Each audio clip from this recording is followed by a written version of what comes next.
Good evening student, मैं Neeraj sir. Student मेरा channel जैसा कि आपको मालूम है तो channel physics fundamental under score Neeraj sir करके है।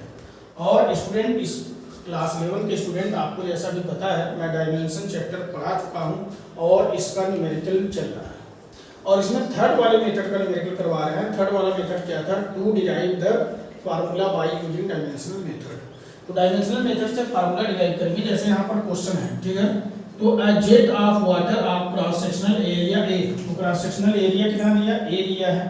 और उसके बाद इन्होंने क्या दिया? वेलोसिटी भी दिया है। Inter normally on a stationary flat plate the mass per unit volume of water is rho, और वॉल्यूम ऑफ वाटर कितना दिया है? रो दिया है। ठीक है, यहाँ पर चलिए, by dimensional analysis determine an expression for the force exerted by the jet against the plate. तो हमें फोर्स के लिए जो है डायमेंशनल मेथड से फार्मूला गेट करना है। तो फोर्स के लिए इसका मतलब देखिए, सबसे पहले ये देखिए किस पर डिपेंड कर रहा है। तो ये जो फोर्स है किस पर डिपेंड कर रहा है? तो फोर्स डिपेंड कर रहा है, देखिए फोर्स जिस पर डिपेंड कर रहा है तो क्या क्या है? एरिया है। पहला एरिया डिपेंड कर रहा है, तो एरिया के प्रोपोर्शनल हो गया। और किसके हो गया? डेंसिटी भी है। देखिए एरिया है, वेलोसिटी है और डेंसिटी है। तो डेंसिटी को रो से फिलहाल इन्होंने किया है, ठीक है, इन्होंने दिया है रो से। ठीक है, देखिए आपने यहाँ पर देखा एरिया है, वेलोसिटी भी है, inter normally stationary flat plate the mass per unit volume रो, ठीक है ना। तो सारी चीजें इन्होंने दिया है। तो आप क्या करेंगे? प्रोपोर्शनल हटाएंगे, कांस्टेंट लगाएंगे और सब पर पावर दे देंगे ए, वेलोसिटी पर बी और रो पर सी। मैंने रूल बताया है कि इसमें क्या करेंगे कि जैसे कि डायमेंशन दोनों साइड लिख देना है। क्या राइट कर देना? डायमेंशन। जैसे फोर्स का डायमेंशन क्या होता है? ml t पर -2। और यहाँ पर जो है डायमेंशन क्या होता है? एरिया का l², वेलोसिटी का lt पर -1 और डेंसिटी का डेंसिटी का क्या होता है? मास पर यूनिट वॉल्यूम, तो ml पर -3। ठीक है, ये c हो गया। इसी प्रकार से अगर हम बात करें तो k और l पर जो है, l पर कितना चला? l यहाँ पर है 2a, यहाँ पर भी है, ठीक है, और यहाँ पर भी है -3c। देखिए मास कहाँ कहाँ है? अगर मास की बात करें तो मास यहाँ पर जो है आप देख रहे हैं c है, ठीक है, एक ही जगह है, और टाइम भी एक ही जगह है। तो टाइम पर क्या है? -b। अब यहाँ पर स्टूडेंट क्या करेंगे? हम कंपेयर करेंगे पावर को दोनों तरफ। तो कंपेयर करेंगे, ठीक है, comparing power mlt, comparing both side, ठीक है ना, power of m, l and t। तो m, l और t के पावर को कंपेयर दोनों साइड करेंगे। तो यहाँ पर क्या हो जाएगा स्टूडेंट? जैसे मानिए हम मास का पावर कंपेयर कर रहे हैं, तो मास क्या है? c = 1। तो मास c = 1 आ गया। और उसके बाद जो है t का पावर कंपेयर करेंगे तो -b = -2, तो माइनस से माइनस कट गया तो b = 2 आ गया। और उसके बाद l का पावर कंपेयर करेंगे तो 2a + b - 3c। क्लियर है स्टूडेंट? और इसे हम इधर साइड में लिखेंगे तो देखिए 2a + b, तो b का कितना है? 2 और -3c मतलब मल्टीप्लाई 1 और इक्वल में कितना चल रहा है? वैसे लेंथ का 1 चल रहा है और इक्वल टू 1। तो 2a और ये 2 में से 3 जाएगा, कितना आ जाएगा? -1 = 1। तो 2a = 1, सॉरी 2 हो जाएगा। और यहाँ पर a बराबर कितना आ गया? 1। अभी यहाँ पर लगभग सभी वैल्यू आ गए। आप इक्वेशन फर्स्ट में सभी वैल्यू को पुट कर देंगे। तो सभी वैल्यू की इक्वेशन फर्स्ट में पुट करेंगे तो f = क्या आ जाएगा? k। और देखिए यहाँ पर क्या चल रहा है? और a, तो a पर कितना है? a मतलब 1 है। और उसके बाद वेलोसिटी v पर कितना चल रहा है? b, ये स्क्वायर में चल रहा है, और डेंसिटी पर 1। तो फार्मूला आपका हो गया k ρ(a)v²। ये आंसर हो गया, ठीक है, ये आपका आंसर आ गया, ठीक है ना। यहाँ से a b c, देखिए ये c की वैल्यू है, इधर ये b का है, ठीक है, और इधर ये a का। सभी वैल्यू हमने इक्वेशन फर्स्ट में पुट किया और इक्वेशन फर्स्ट में पुट करने के बाद आपने देखा कि वो आंसर आपका कितना आ गया? k ρ(a)v²। Clear student? अब यहाँ पर हम क्या करेंगे स्टूडेंट कि जैसे अगले क्वेश्चन की तरफ अगर बढ़ेंगे तो calculate the dimension of linear momentum तो हमें डायमेंशन लीनियर मोमेंटम का निकालना है एंड सरफेस टेंशन का। मतलब दो क्वेश्चन है, दो क्वेश्चन यहाँ पर है। एक तो हमें किसका लीनियर मोमेंटम का निकालना है और दूसरा किसका सरफेस टेंशन का निकालना है। लेकिन ये दोनों डिपेंड कहाँ करना है, तो इन दोनों का डिपेंडेंसी अगर देखा जाए तो वेलोसिटी भी है, डेंसिटी रो है और फ्रीक्वेंसी न्यू है। समझ रहे हैं स्टूडेंट। तो सबसे पहले अगर हम बात करें लीनियर मोमेंटम, तो लीनियर मोमेंटम को कैसे रिप्रेजेंट करते हैं, पी से। तो इसमें दो क्वेश्चन है, तो फॉर किसके लिए अभी हम काम करेंगे, लीनियर मोमेंटम के लिए। तो लीनियर मोमेंटम के लिए अगर हम काम करेंगे तो लीनियर मोमेंटम के लिए अगर फार्मूला लाएंगे तो पहले इसके लिए काम करना होगा। तो ये किस पर डिपेंड कर रहा है, तो ये डिपेंड कर रहा है, आप देखिए वेलोसिटी पर। तो वेलोसिटी और इसके बाद मानिए ए हो गया और रो डेंसिटी बी और फ्रीक्वेंसी सी। आपको पता है कि सबको प्रोपोर्शनल में लिख के उसके ऊपर कांस्टेंट ए बी सी लगा देते हैं। अब देखिए यहाँ पर क्या है कि जैसे ये लीनियर मोमेंटम का डायमेंशन क्या होता है, तो यम एल टी पर -1।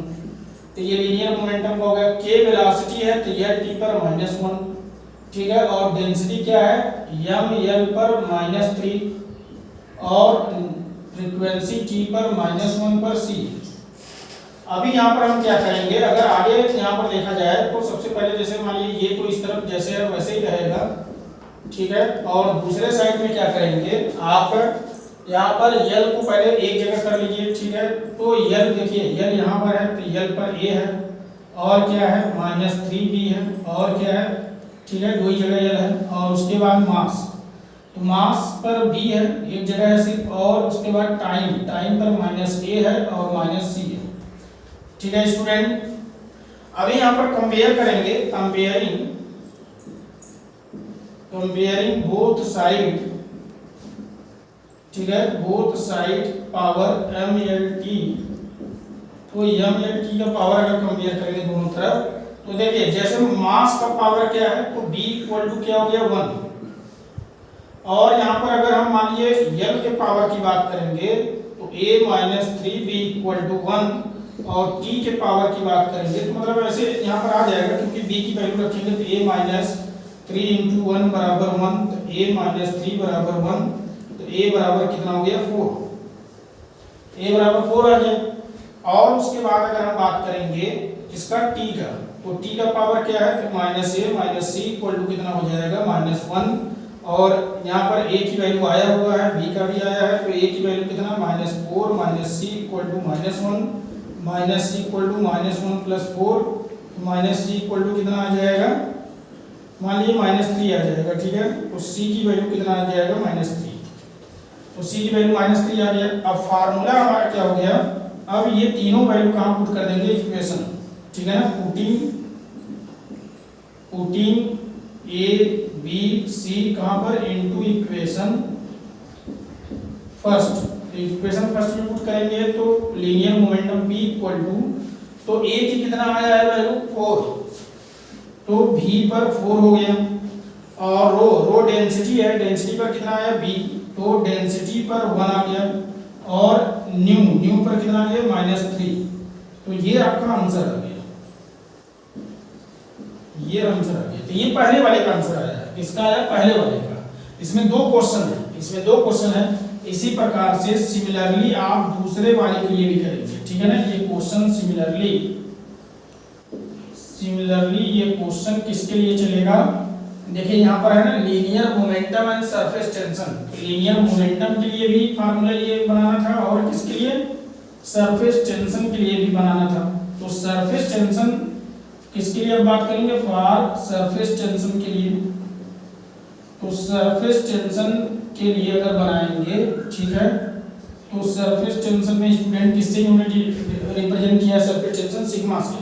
तो सिग्मा किस पर डिपेंड कर रहा है, तो सिग्मा डिपेंड कर रहा है वही जैसे इसमें वेलोसिटी रो और न्यू, तो वेलोसिटी रो और न्यू, तो ए बी सी। समझ गए स्टूडेंट, आप इसे कर लेंगे, सेम करना है, सेम प्रोसेस, बस इसका ए बी सी अलग आएगा, डिफरेंट आंसर आएगा, वो ले जाके वहां पर रखना है।